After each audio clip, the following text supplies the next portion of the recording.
Ang electric fence ay ginawa para ang ilang hayop ay maging ligtas sa mga predator. Pero parang mali yata dahil sa videong ito, sa halip na makaligtas sila ay lalo pa silang napahamak nung mapadikit sila sa electric fence na kuryente ang mga ito. Not really sure what he's doing. Whoa! Habang naglilibot-libot ang oso para humanap ng makakain niya, ay hindi niya inaasahan na may kuryente pala ang mahahawakan nitong bakod sa tabi ng bahay.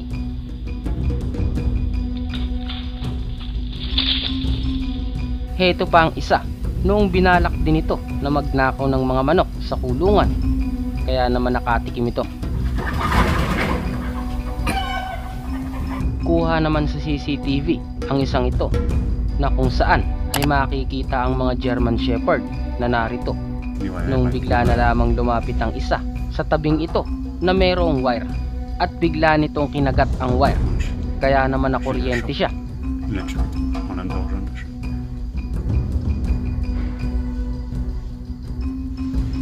Noong makawala naman ang pusa na ito ay umakyat agad ito sa poste para makapaggala-gala, pero hindi niya alam na ito ay meron palang malakas na boltahe ng kuryente, kaya naman ilang saglit lang ay nakuryente ito.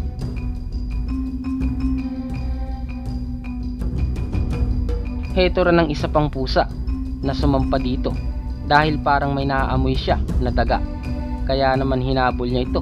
Paglapat ng ilong niya dito ay meron palang malakas din na kuryente. Sa lakas ng kuryenteng ito ay napahiga na lamang ang pusa.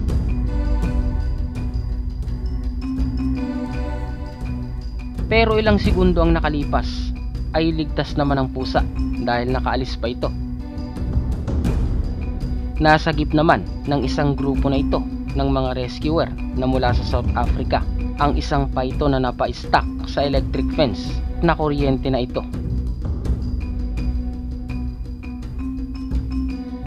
Hindi naman masyadong malakas ang kuryente dito, kaya nung iligtas nila ang python ay okay naman ito.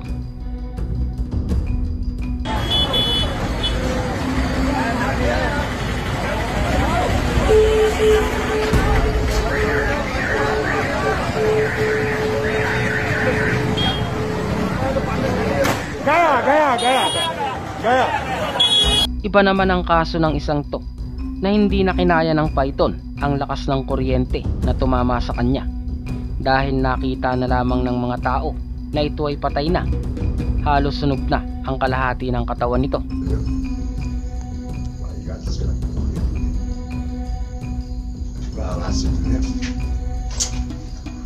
Masama din ang lasa ng baka na ito nung mapadikit siya sa electric fence.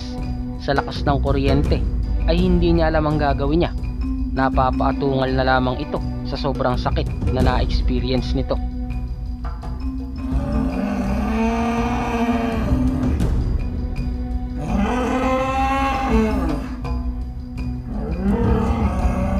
Masama naman ang loob ng isang ito dahil iba ito sa mga naunang video.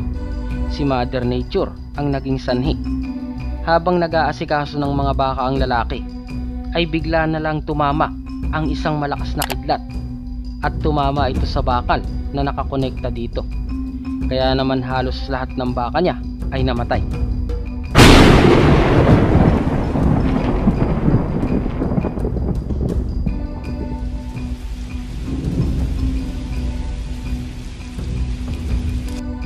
Makikita na bigla na lamang bumulagta ang mga baka.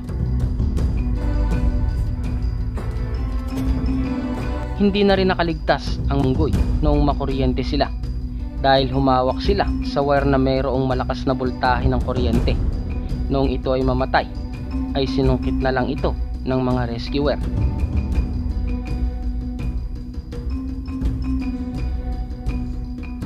Hindi ko malaman kung bakit nga ba nag-iipon-ipon ang mga ibon na ito sa poste. Nakunan ito mula sa Houston 7 years ago na ang nakakalipas. Habang nakadapo sila dito ay pumutok ang wire na tinutungtungan nila.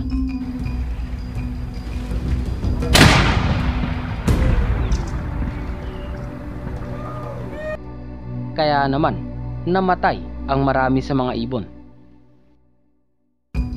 Halos masunog din ang lahat ng ibon na ito na sumabog din sa wire ng kuryente noong nag-ipon-ipon din sila dito. Oh, there they go. Oh, God. There went our power! Yeah, baby! Mukhang nagulat din ang moose na ito sa electric shock mula naman sa electric fence. Hindi naman kalakasan ng kuryente nito.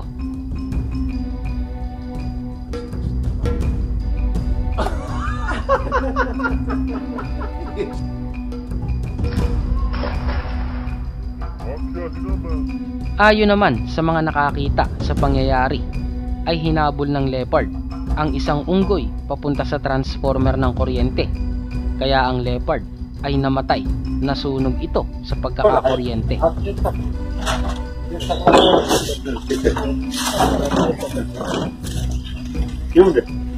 Sa tingin ko ay naglagay lang talaga ng pain ng taong ito para ang unggoy na lalapit at namumurwisyo sa kanila ay makukuryente at mapipilitang umalis.